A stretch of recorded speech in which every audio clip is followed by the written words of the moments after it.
তেল ছাড়া সারা বছরের জন্য আমের আচার সংরক্ষণ করে রাখতে পারবেন এই প্রসেসিং এ। আমি ঠিক যেভাবে বানাইছি এরমভাবে যদি বানাতে পারেন তাহলে তেলও লাগবে না, আচারও থাকবে অনেক দিন ভালো। ফ্ল্যাশব্যাক। আসসালামু আলাইকুম বাড়ি ভুন্ডি, আপনারা ওগুলো কেমন আছেন? আশা করি জুলার ভালো আছেন, মুই আছি মুহূর্তের ভালো। তো আমি আমের আচার বানাবে তেল ছাড়া। অনেকেই আছে তেল খেতে চায় না, তেল না খাই ভালো, গ্যাস হয়, খাওয়াও যায় না, খাতে তৃপ্তিও পাওয়া যায় না। খুব সহজে ঘরের অল্প কিছু উপকরণ দিয়ে এত সুন্দর আচার বানাবো যা সারা বছর ধরে সংরক্ষণ করে রাখতে পারবেন, যেমনি মনসের সামনে বারোয় খাতে পারবেন।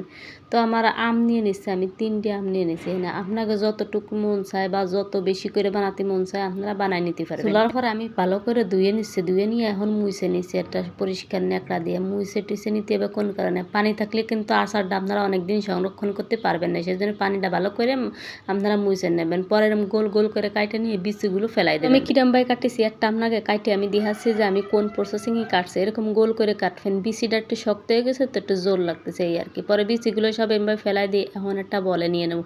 দেখেন কি সুন্দর দেখা যাচ্ছে না? দেখে মনে হচ্ছে কাঁটা চামচ দেওয়ার নেই, লবণ মাখে গফা গপ হালকা পাল্টাইয়ে আমি এখন একটা বাটিতে নিয়ে নিচ্ছি। বাটির মধ্যে অল্প পরিমাণে একটু লবণ দিয়ে দিচ্ছে আর চিনি দিয়ে দিচ্ছে পরিমাণ মতো। আপনাকে ইচ্ছা মতো চিনি দিয়ে দেবেন। আর হচ্ছে ভিনেগার দিয়ে এখন ভালো করে নাড়াছাড়া দিয়ে তারপরে ঢাকনাতে ঢাকাই দিয়ে দেবো। আর এই চিনির মাপের কথা কয়, চিনি যদি আপনারা মন চান যে একটু বেশি মিষ্টি খাবেন আপনাকে সেই অনুযায়ী দেবেন, আর যদি চিন্তা করেন টক টক খাইবেন তাহলে সেই অনুযায়ী দেবেন। আমি একটু টক টক খাবো বলে একই দিচ্ছি। আর আপনারা যদি এই 3টে আম দিতে চান তাহলে 1.5 কাপ পরিমাণের দেবেন যদি বেশি মিষ্টি খান। এখন ঢাকনাতে ঢাকাই দিয়ে দেবো 1.5 থেকে 1 ঘন্টার জন্য। ঢাকনাটা উজলে দিয়ে দেখেন চিনি গইলে কতটা পানি বেরোয়েছে খালি আমের তে, এই পানিটাই কাজে লাগবে আমার। আমরা আর কোনো পানি কিন্তু ব্যবহার করবো না। এখন একটা কড়ইতে চলে যাব, কড়ইতে যাই কড়ইয়ের মধ্যে ডাইলে দিচ্ছি। আর ডাইলে দেওয়ার পরে কোনো কাজ করা লাগবে না বুঝছেন, শুধু নাড়িং সাড়িং দিয়ে ঢাকনা দিয়ে ঢাকে দেবেন, সেদ্ধ পর্যন্ত যত দূর সেদ্ধ দেবে। যদি শক্ত শক্ত খেতে চান তাহলে একটু অল্প সেদ্ধ দেবেন। আমি এবার একটু নরম নরম খাবো যাতে আমি খিচুড়ি দিয়েও খেতে পারি, সেই জন্য আমি এখন মশলা দিয়ে দেবো একটা, মানে মশলা বানাবো বুঝছেন। আমি মশলাটা দিয়েছি কি 5 ফোড়ন আর 2টো শুকনো মরিচ দিয়েছি। মরিচের পরিমাণটাও আপনাকে ইচ্ছে অনুযায়ী দেবেন।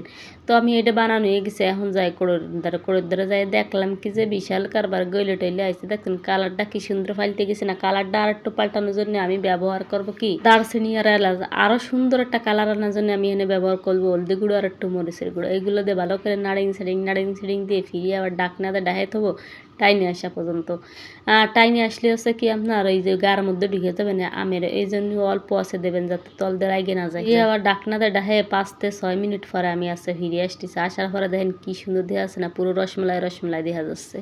তাহলে নাড়িং সেড়িং দিয়ে টিয়ে বেশি না, অল্প অল্প নাড়িং সেড়িং দিতে হবে, বেশি দিলেও তো আবার সমস্যা বোঝেনি। এই দেখেন ফিরে আসছে, ফিরে আবার বানায় রাখা মশলাটা দিতে আমি এখন 5 ফোড়নের বানায় রাখার মশলাটা দিয়ে দিচ্ছি, যতটুকু লাগছে অতটুকু দিয়ে দিচ্ছি। দিয়ে লাড়াছাড়া দিয়ে আমি আর জ্বালাবো না, কারণ এইটুক ভিজে ভিজে রাখবো, যেহেতু চিনিতে আঠা আঠা হয়েছে না, এইটুক ভিজে ভিজেই আমি রাখবো।